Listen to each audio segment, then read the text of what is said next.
Hello, everyone, and welcome back to Nine Lives podcast with your host, Cassia. Happy New Year. I hope you enjoyed last week's episode where we delved into building our avatar character. I've really loved seeing all of your little journal tasks and seeing how you put it into practice. It's something that I do every single year because I find goal setting really difficult and quite constraining, and I do prefer to think about who I want my character to be for the year. Today, I'm channeling a little bit of Lara Croft because that's the character I want to emulate. And it's a very powerful way of changing your life, I think, to think of yourself as an avatar that you are creating. Today, for the new year, I'm going to be speaking about a topic that has been really highly requested of me. And it's something that I've always found really hard to talk about because it's the one part of my life that I am not over yet. And it's the one thing that I think probably comes back and replays in my behaviors and the way that I perceive myself now. And it's the one part that I would say is completely unhealed. So I'll preface this episode with this is coming at you from someone who is still doing the work on this. And I think no one quite realizes how insidious bullying can be, and going through bullying can be. And from what I hear when I meet you guys out and about, or when we talk in the DMs, is so much of your own self-doubt and self-worth actually comes from other people and what other people have said to you and other people's opinions of you. And I can tell you from firsthand experience that I live with the ghosts of things that people have said to me, opinions that they put on me, ways that they have treated me. And even now, I'm making big decisions in my life and I keep hearing their voices replaying in my brain, and it makes me doubt myself. And it's a real dark place to be. And it's been a common thread throughout my own life. But I think this comes in two parts. It's not just bullying. It's also some of us go through gaslighting and the refusal to accept or believe that one is being bullied from both ourselves and others. From childhood to our places of work, this behavior is a haunting and painful cycle that leaves lasting scars and can be so difficult to heal. This is a big part of therapy for me. When I did eventually enter therapy, was realizing when I told my therapist the story of ex-relationships, friends, things I've been through at work, and them saying, that's bullying and that's borderline abuse.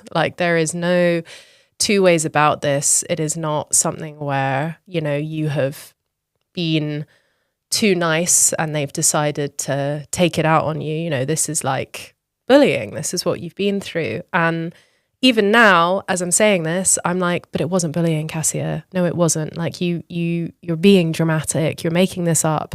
And that's because alongside bullying, sometimes we go through something called gaslighting, where someone tries to make you feel like your reality is not real and your experiences are not real and what you're feeling isn't valid. And they paint a picture to you or to others in the situation, which is a form of coercive control. And it is incredibly toxic and really hard to break out of, especially if you're like me and you don't have the strongest anchor in confidence and self-confidence. I have a lot of friends in this industry and out of this industry who are just like, yeah, but I am who I am and I know who I am, and F the rest and I'll do it anyway. Whereas I'm quite timid. I know that I don't appear very timid, but I am. And when people say things to me, it really hurts. And I ruminate a lot on unkindness and people who have bullied me. Their messages still play in my mind. So it's something that I'm definitely still working on. And I thought, well, why can't we work on it together today? What happens is we internalize this narrative and begin to self-inflaguate with the rotten memories of others' words. So it's like when you have those sleepless nights and you just can't get the sting of others out of your mind. I have so many of them where my brain will do this thing where I'm having a good day and I feel hopeful and I feel successful. And then I'm like, automatically my brain will tell me something someone has said in the past, or it will show me reasons and try to prove to me why I can't do the things that I want to do, or I'm not capable of them, or actually I'm an awful person. I'm inherently bad. And no matter how kind or generous I can be, because that plays into people pleasing, I just automatically think, oh no, I'm a horrible person. We trap ourselves in the perception of others and give so much power to the opinions of people who, let's face it, we don't really like. And that is a really difficult one to wrestle in my mind, because I've never had, I don't dislike anyone. I've never disliked anyone in my life. I'm not like someone who dislikes people. So it can be quite hard to step into that power and say, okay, maybe I don't actually like this person, and it doesn't matter if they don't like me, which is the most painful thing in the world for a people pleaser, is like, oh my God, they don't like me. But do you even like them? That's a question to ask yourself. But today I wanted to discuss how we can break free of the inner bully, and how to muzzle the opinions of others from your mind. Your suffering can make you gentle, and it can make you good, and it can make you kind. And as my dear mom always says to me, don't let the bastards get you down. Often I tell myself that when I begin to ruminate or begin to fall into self-doubt, is I'll just always say, don't let the bastards get you down. And my grandma used to say that a lot to me as well. And sometimes when I do feel like a little scared, little floundering child, I'll try to channel some of my Celtic ancestors and feel a little bit more powerful. So bullying is often a cycle. I believe, and it's taken me like 31 years to realize this, that we meet the same person again and again until we're ready to break that cycle. And that can be in romantic relationships, friendships. The cycle will repeat until we realize why those people are being sent to us, to show us something about ourselves and the way that we treat ourselves. And there seems to be a certain person or theme or energy that kind of crops up and creates a pattern in my own life. And it's only one that recently I have been able to break. These people are usually charming to begin with until they show their true colors and the mask slips. And you realize you are once again facing the bully that you swore you'd got away from. While painful, each of these situations can be seen as a lesson. Learn the lesson, leave the event. That is a really powerful piece of advice from someone who I look up to a lot. Sometimes, even though you wish you could fix everything and make everyone love you, you can't. Sometimes you just have to learn the lesson and leave the event. As much as that's hard, the past is in the past for a reason. And I wish I could go back and tell myself, like, especially in my teen years, I'd say that's probably where this episode is probably coming from, is, I spent so much of my life internalizing other people's views and opinions of me and making them true and ruminating on them, when I could have just learned the lesson, left the event, and gone on to be involved in so many things I didn't let myself do because I thought people would laugh at me, or, I didn't want people to see me, or I thought bullies would be unkind to me at the events that I wanted to go to. So you just can't let people control your life. This is another lovely quote, and I couldn't find the author of this, but it's something that came up on my Pinterest and really resonated with me. And it's, people do not see you, they invent you and accuse you. And we hear this a lot. I think now it's quite a buzz thing of like, oh, people are projecting. It's not actually about you. It's what they're feeling, and they're projecting these feelings onto you about, whatever they've been through and whatever they are going through. And I do believe there is a little bit of truth in that, of like, if I break down a lot of the things that have been said to me that are like blatant bullying, I can kind of pick it out. And now, being years away from these events, I know that, okay, that thing you called me, I know that you were talking about yourself. And it's so funny because in the moment and in the years and months that pass after it, it's such a painful experience to be put down in that way and to have your humanness taken from you. But then as you get older, you realize, but you're just talking about yourself. However, I will caveat that with, you can't let that also become toxic for yourself and never allow yourself to be called out for behaviors that are wrong. Because all of us make mistakes, and all of us do things to hurt people in our life. So you have to make sure, and I want you to keep in mind throughout this episode, that when you have done wrong, it's really important to admit you've done wrong and learn from it. And people are able to come to you in a kind, open and collaborative conversation, and present to you some things that perhaps you've done that have hurt them, or things that you can improve. And it's important you're open to that kind of change and that kind of self-actualization, because you can't just see everything as attack, because sometimes it's not. And I've had situations where, without knowing it, I have hurt friends because I've been too distracted by something, or something else is going on in my life, and they very kindly come to me and said, look, Cass, like, it wasn't nice when you skipped this event and you didn't send me a message and I wasn't sure, okay, great. I'm so sorry. I'm going to be more present. That's not bullying, that's not bullying. And the line, it's a complicated topic. It's a really complicated one. I just think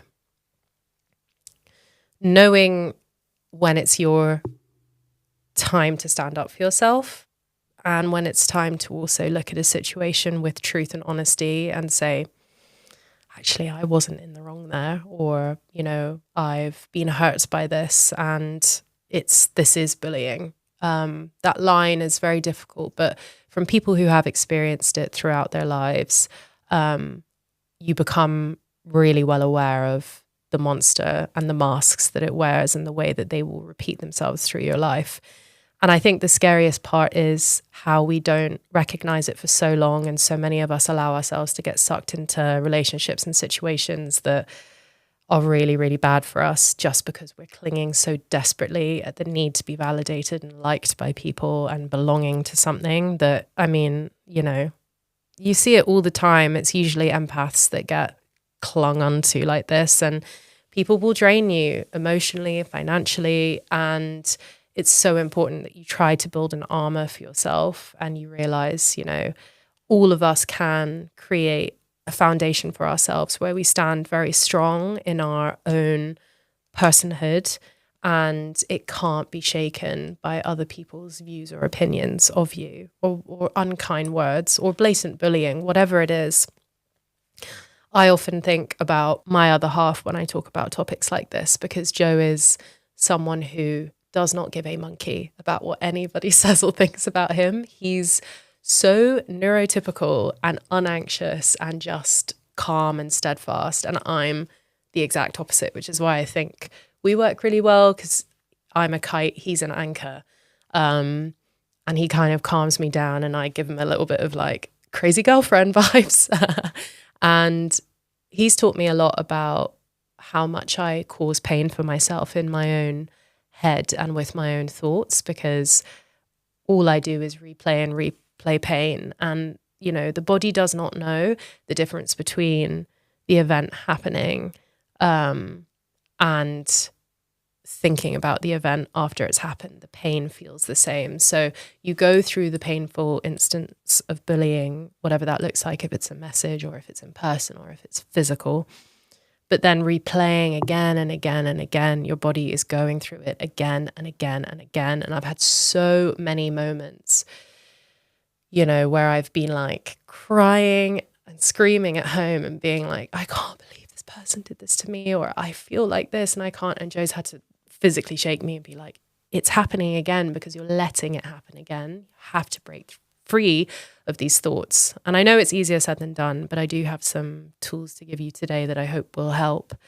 I actually read something recently or heard it where there's this like proverb that says, when you get bitten by a snake and the venom is going into your body, you don't then chase the snake and ask the snake, why have you bitten me? You go to hospital and you look after yourself and you get the anti-venom and you focus on your recovery and feeling better for yourself. So I hope you just take away from that, like, don't go chasing snakes. They're not worth it. The pain they cause you, you don't need to know why. You just need to learn the lesson, leave the event. So many times it's not worth it. So, okay, reclaiming your power and stopping shrinking up. This is a hard one, and something I've always wrestled with is my anger is sadness, and I don't know how to be angry. I used to be, when I was like a little bit younger, I had like quite a fiery sense of self when I was a child, and I had really strong boundaries, and I knew when someone was being cruel and I would call them out and stand up for myself. But as I've had really difficult relationships in my early 20s that were very, very, very damaging to me, I then let my anger turn to sadness. And I see it in a lot of people. You can see it in their body language where they physically start to shrink up and become small and become like little timid children, when actually someone who has good boundaries and a good sense of self would have an unjust done to them and would immediately feel angry and be able to stand in that power and tell that person or event or whatever, you know, actually that's not right, and this is who I am, and these are my morals and these are my values, and you can F off. That does not come to me naturally. I'm more of a shrink up, internalize, it's my fault, oh my God, I'm an awful person, people please, people please, people please. And then when I do set a boundary and people get angry, I then get sad. But I'm learning to get back in touch with my anger. And anger is not a destructive or bad emotion. Anger protects us. Anger gives us confidence and power. And it allows us to walk into that kind of warrior spirit that is so important for so many of us, especially as women, to be able to stand up for what's right and what feels good to us. Reclaiming your power after experiencing bullying involves rebuilding your sense of self-worth, confidence, and a control over your life. This process requires both internal reflection and external action. Here is a little guide to help you regain your power. So the first is acknowledging the experience. It's so important that you validate your feelings, understand your emotions, whether it's pain, anger, fear, they're all valid. Recognizing them is the first step towards healing. So for me and for many of us who listen to this podcast as sober people, ex-addicts, whatever you want to call us, mainly my first ports of call when healing from bullying or toxic relationships would be alcohol, cigarettes, partying, because that's a distraction from my feelings. So it meant that I didn't have to feel the ugly, icky sadness or anger. So I was just blanketing over them. And the same goes for sports. Like, you can do the same with fitness. And that's something I've had to learn. You can't actually run away from your feelings. You have to sit and face them. Yes, sports is an amazing coping mechanism, and it's a great tool to help release good chemicals and build self-resilience and all of the things we spoke about in the Becoming an Athlete episode. However, it is not a blanket for sitting and facing how you feel. So just make sure that you're validating yourself and telling yourself it's okay to feel sad, it's okay to feel angry after you have been wronged by someone. The next one is really important and very difficult, but if you can try to do this in your mind, maybe before I say this, think of something that's hurt you, something someone has said or done to you that really still sticks with you, and something that ruminates in your mind. You have to separate the bullying from your identity. So remind yourself, the bullying says more about the bully than it does about me. And that is so life-changing. If you can begin to divide that line between what someone is saying to you and doing to you and mistreating you to your identity, you're already on the path to recovery from this, because so many of us have such blurred membranes to ourselves that we allow all of this unkindness to permeate into our identities, and we shrink up and we become what that person is saying that we are, instead of actually saying, hang on, no. Your energy and your negativeness is separate to my identity, and it's separate to how I view myself and who I am. And even if you find this really hard to actually believe, if you can pretend, if you can quite literally pretend, and in your mind, like imagine, I don't know, two cells like separating, that's what people are saying, and this is the truth. And try to hold on to that and position that above the bullying. That's a really good way of beginning. And with all of this, you kind of are going to have to pretend for a while, especially if you've been internalizing bullying for a long time. It can be really hard to then reclaim an identity. Something I do is I talk to trusted friends and families, people that have known me my whole life. And I show them things and I'm like, this is not true, right? This isn't right. This isn't, no, of course not. Of course that isn't true. You know, it's separation between identity and between the bullying. Which leads me on to the next one, which is seeking support, talking to trusted allies. Share your experience with friends, family, or a counselor who can offer empathy and perspective. Now, this is something I didn't do for a long time because I just would self-isolate and then internalize and then, you know, all that good stuff. But if you can mark out, even if it's one human being that knows you well enough to tell you this isn't true or this isn't right or actually don't stand for this. Like my best friend in the whole world, who I've known for so many years, Eliza, shout out Eliza, I know you listen. She has helped me so much through the last couple of years because she's someone who has known me and seen me change and grow through my whole life and knows all the relationships I've been in and knows the truth of everything. And whenever anything happens, I always show her things or tell her things. And she can then say, that's mental. Absolutely not. Or there have been times where she said, you know what, Cass, I love you, but actually, I don't think you're in the right in this situation. I think you kind of maybe could have done this a little bit better, or you could have, maybe you accidentally thought this and it was something else. So these are people who aren't just going to say yes and stand up for you all the time, regardless of what's going on, because true adult relationships, you know, you should be able to be honest with each other. But if someone is being cruel to you, it is important to have someone who can be kind and who can put a bit of a plaster over that. And if you feel like you don't have a trusted ally, you can always DM me. I get a lot of messages from people saying, you know, I've been through this and this person's put me through this and I don't know what to believe. I don't know how to feel. I feel worthless. I feel useless. I feel hopeless. And I'm always down to voice note and tell you that you're brilliant. But, you know, I hope that you all have at least one person in your life who can give you that kind of stable platform and a little bit of a sounding board to actually, this isn't fair. And regardless of whatever situation it is, remember, no one has the right to be unkind to you. No one has the right to cause you pain. And I hope you remember that. So if you can't find a trusted person, another thing to look into is support groups. And I have been in a number of support groups through my own recovery. I think the most powerful one I ever went to was one for people who have the same mood disorder as me, because it can be very difficult when you feel like you're completely barmy. And I'm saying that to myself, not to other people who have mood disorders, but sometimes you feel like you're losing your goddamn mind and you don't know what reality is. And being in a room of people who have similar brains and have similar ways of moving through the world and similar stories and experiences is one of the most validating experiences in the world. And often it's funny, you notice the patterns in people are very similar to each person because we've got similar ways of working through the world.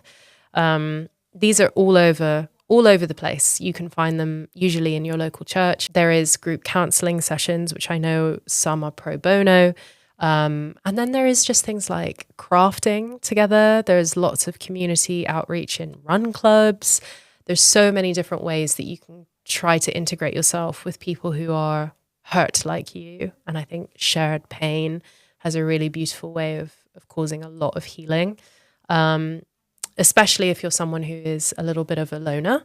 I am definitely a loner, and I have spent a lot of time being ostracized and had a lot of untruths told. So I've had to find new spaces and new groups of people who can hold me and make me feel okay. And there's no shame in asking for help and asking for support in support groups, because they are incredible. 9 Lives podcast is proudly sponsored by Pure Sport. As you know, rituals and routines have been a huge part of my own wellness journey and transformation. And I have been using their supplements since the very beginning. Things like their mushroom complex, magnesium, and the muscle balm have honestly changed the game when it comes to my recovery and performance. You can use the code 9lives at checkout for a discount. Thank you so much, Pure Sport, for sponsoring this podcast. The next is a challenge to rebuild self-worth. So this would look like challenging internalized beliefs, reflecting on any negative messages the bullying may have left behind.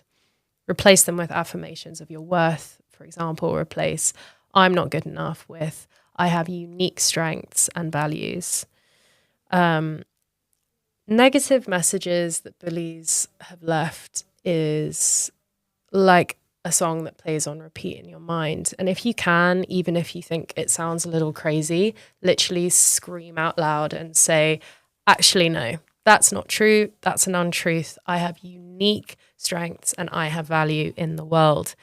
And I'm not going to let this stop me. And I'm not going to let the bastards get me down. Even if you have to say it out loud. Sometimes when I'm out running, I'll get like little memories of like from when I was 15 or 16, or, you know, bad relationships in my 20s. And I have to say it out loud, like, no, this is not, we're not doing this. We're challenging those beliefs. They don't belong here with me in my reality.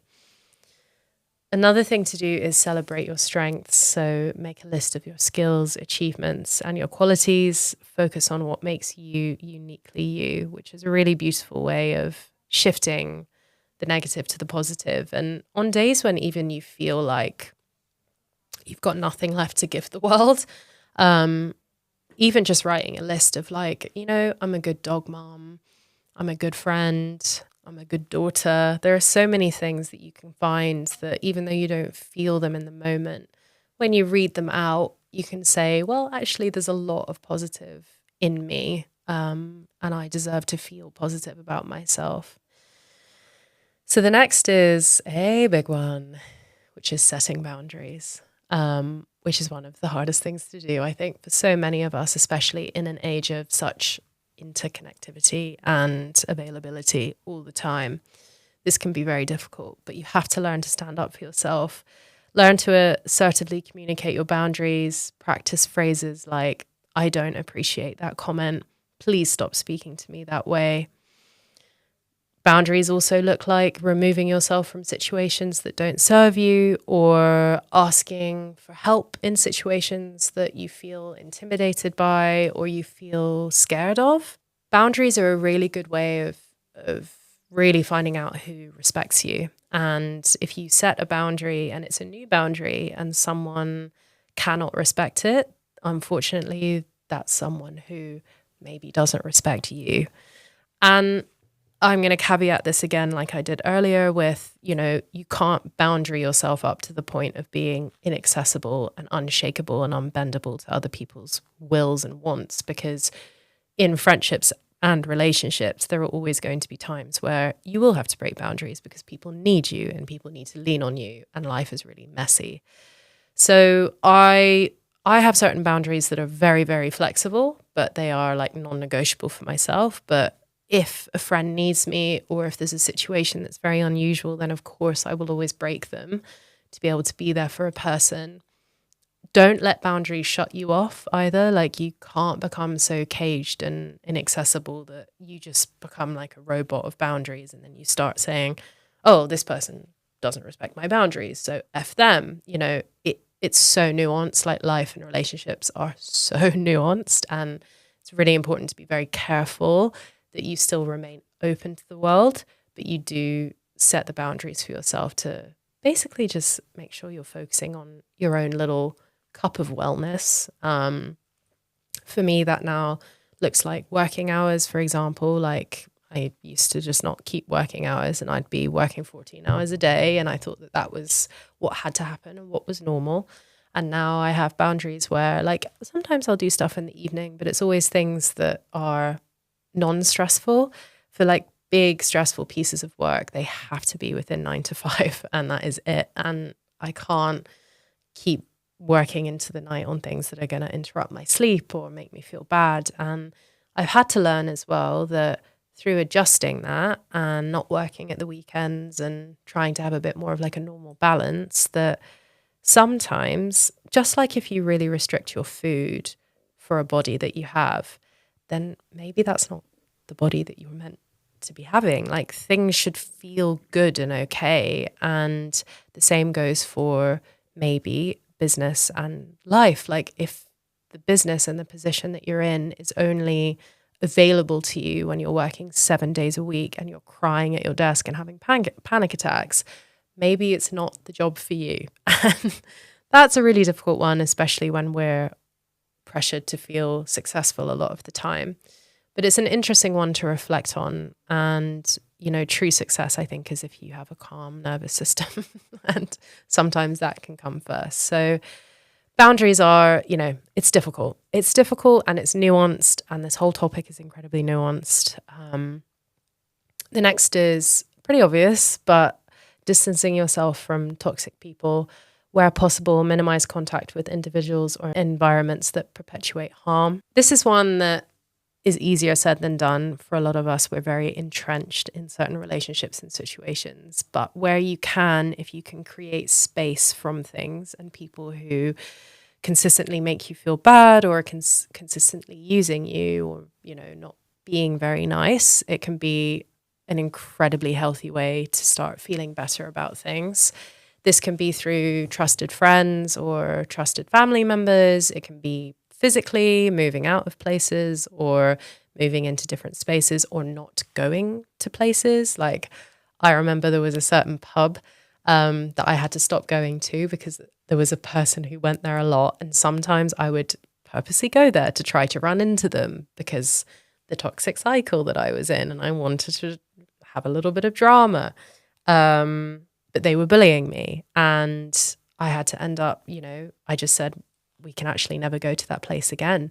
And you have to block that person and you have to try to move on with your life, because the more that you keep gnawing at it and the more that you keep thinking, I can make that person like me, I can make that person like me, the harder it gets to reclaim your power and feel at peace with yourself and feel connected to yourself. So be honest, be honest with yourself and create those physical boundaries as well. The next one is reclaiming your voice. This is one that I have done many times, especially with gaslighting, where you have to write about your experience in a journal or share it in a safe space. As you all know, I love journaling, and I often have to write lists of, this is my reality, this is exactly what happens. And it really helps if you're being told a different version, or if you're being made to feel a certain way. And like, I write down negative experiences and I write down things that don't make me feel good as they're happening. So over like the course of like the last 5 years, I just have like books filled with like, didn't like that, that's what happened. Because I find it sometimes really hard to remember what the reality is. And then you can go back and read them and know like, okay, that's actually what happened and I'm valid in my experiences here. But not only that, you can use that as a tool to journal out some positive lessons that you learn from these events and try to kind of use them to create boundaries for yourself, things that you won't allow in future relationships. The next is creative outlets. So art, music, or other creative forms can be therapeutic and empower you to transform pain into strength. For me, this looks like writing poetry. It looks like this podcast, making videos for you all, writing. I've been writing a lot. Horse riding, painting, coloring, walking, running, express the pain. And I can't remember who said this. It was a famous artist who said that they cannot create art without their sadness and they need their sadness. And I agree. I think in sadness and pain comes the most beautiful art. All the poets and storytellers and artists that I love are probably the people who are most in pain. And it's that tragic relationship that we have with our own suffering when we are able to express it that becomes such a beautiful thing. And then others will look on your suffering and your pain and be able to say, God, I feel the same way. I really relate. And thank you for expressing this, because I can communicate better with myself now because of this. And through that, you create like communities. And so many people are scared to say that they've been through things, whether it is because they're being gaslit or because they're convincing themselves that it's not real and it didn't happen. Whatever reason, the more you share with people, and it doesn't have to be online in a big way, it can just be with a neighbor or a friend, the more you'll realize that everybody goes through stuff and everyone is always suffering in some way, shape or form. And if we share the suffering and sadness, it creates beautiful art for people to cling on to, and makes people feel less alone. Now, going on to more of the positive, empowering your body and mind. So physical activity, obviously, is a big one for me. And I've always said, I'm always a little bit glad when people are a bit mean, because I'm like, well, I'm literally going to just run another ultra. You have just inspired me to become better and push myself harder.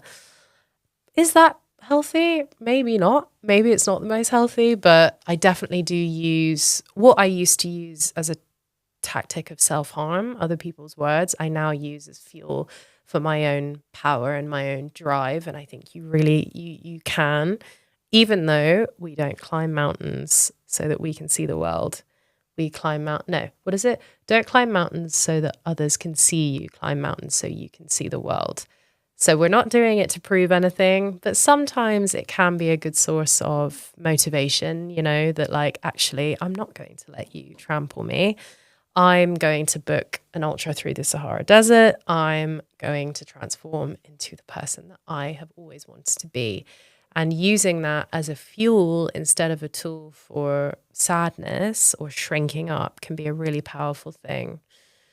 Stuff that's, I think we spoke about this in the first episode, but mindfulness and meditation, deep breathing, journaling, all of these things that ground you, making sure that you keep those in your day and you don't allow people to let you press the self-destruct button,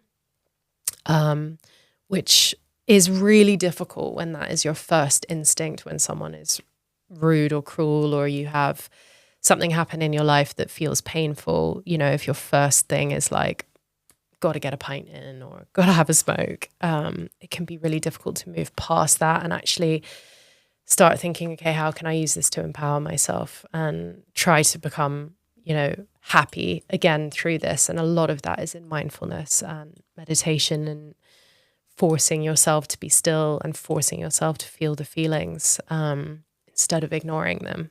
The last one and the last point is redefining the narrative for yourself. And the narrative is the story that you tell yourself. And each of us have different narratives, and they'll all be a different version of the same event. None of them are wrong. They're just how we see them and how we feel about them. So turning pain into power, you can think of bullying as a chapter in your story, but it's not the whole story. Like I said, you can use it as a springboard for growth. And this is something that particularly helps me. And it's probably the thing that helps me the most, which is helping others. Mentoring someone who's been bullied or advocating against bullying can empower you and others.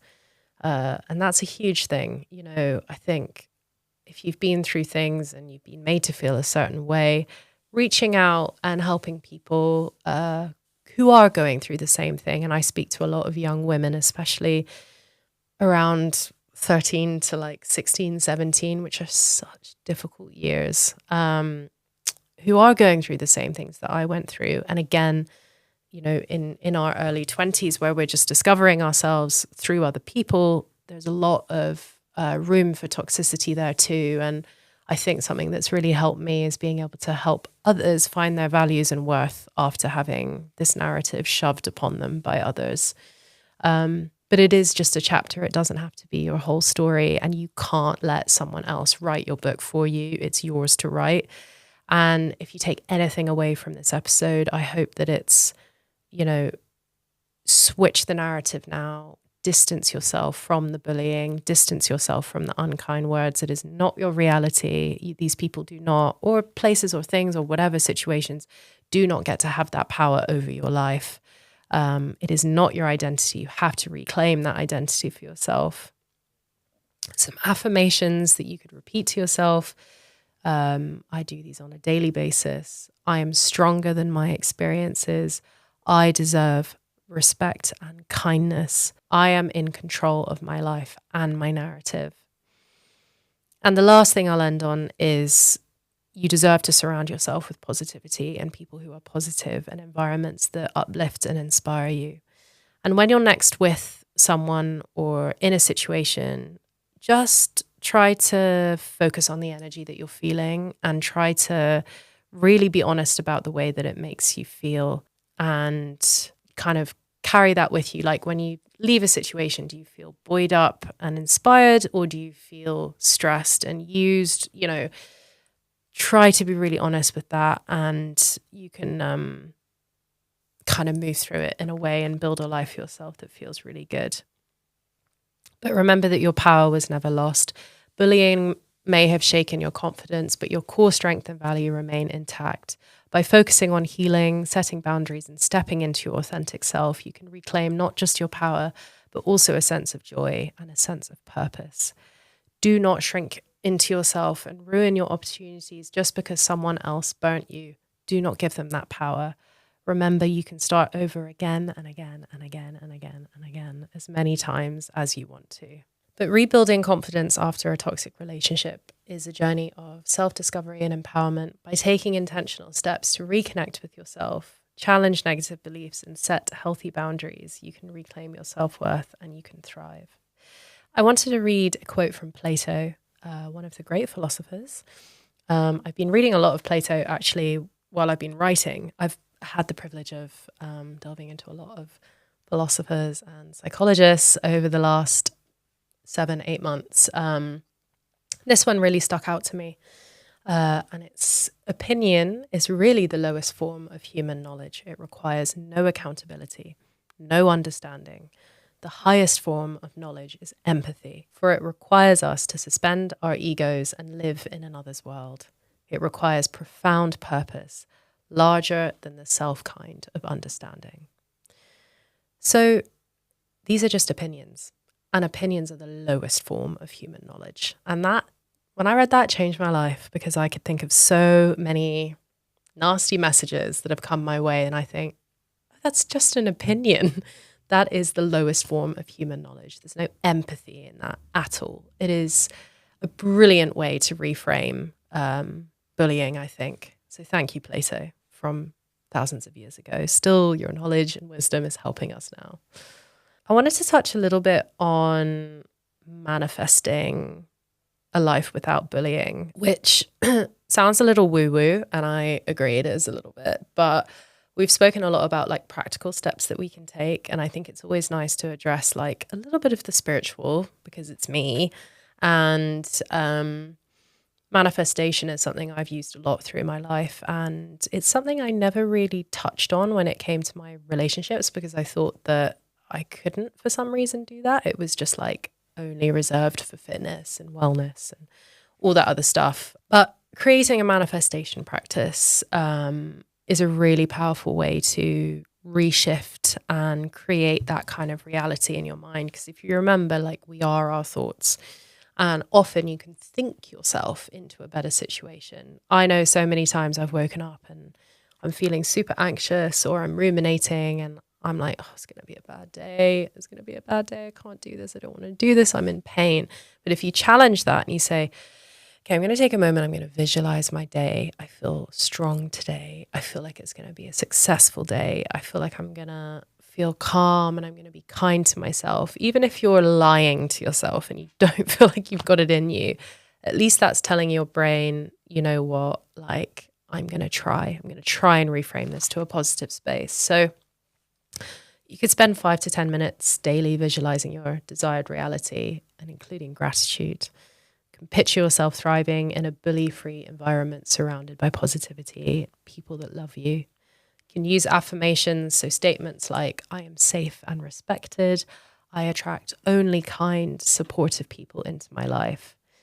You can also try something which is interesting and works really well, which is acting as if. So behave as though your desired reality is already true. For example, carry yourself with confidence and engage with supportive individuals. I think a lot of us believe that we don't deserve loving and healthy relationships. We don't deserve people that are kind to us, and we aren't worthy of love, but you are. Everyone, no matter who you are, where you've come from or what you've been through, you are worthy of love and respect and kindness. And I hope that you feel that for yourself. And, you know, over the last few years, I've made, in my 30s, I've made girlfriends and guy friends who will be friends for my life. And they're brand new people to me. Whether I've met them through running or podcasting or whatever, like these are people I never thought that I would have met. And actually a few years ago, probably wouldn't allow myself to be friends with, I'm not going to lie. One girl in particular who is now a best friend of mine, I would have looked at her before and been like, you are far too cool and far too successful and far too kind to want to be friends with a little weirdo like me. And I did have that thought when I met her and we started hanging out. I was really intimidated by the relationship because I was thinking, oh my God, what can I give you? Like, I'm just such a little gremlin, such a little grebo. But it's flourished into this beautiful friendship. We travel together. She's so supportive of me. And that's because I had to really force myself to believe that I deserved a loving friendship like that. And I mean, bless her, she's on the phone to me at like midnight sometimes being like, it's going to be okay. You're okay. But having people like that can only exist when you tell yourself that you're worth those kind of relationships. And a lot of that is manifesting. And I do believe I manifested her because I needed a pal like her in my life. And that's lovely. But there are some affirmations you can use that worked for me in attracting people like this, which is I radiate confidence and I attract kindness. My boundaries protect my peace and my energy. I'm creating a life filled with joy, safety, and empowerment. I release all negativity and I open myself up to uplifting experiences. When you align your thoughts, actions, and your environment with your values, you can manifest a reality that is free from bullies and rich with support, positivity, and confidence. I never thought I'd have the friend groups that I have now. And I have dear old pals from years and years and years ago that I've reconnected with. Only in the last few months, I've been really reaching out to a lot of people and building a lot of bridges and introducing them to my new friends as well. And I'm creating this wonderful environment of positivity and safety and kindness. And it feels really, really, really good. And you deserve that too. Well, as always, we're going to end on a poem. Today is a Bukowski poem, who is one of my favorite poets. I think we've read The Laughing Heart a few times on the podcast, but today I wanted to read one to you called Bluebird, which is a really beautiful one. There's a bluebird in my heart that wants to get out, but I'm too tough for him. I say, stay in there. I'm not going to let anybody see you. There's a bluebird in my heart that wants to get out, but I'm too tough for him. I say, stay down. Do you want to mess me up?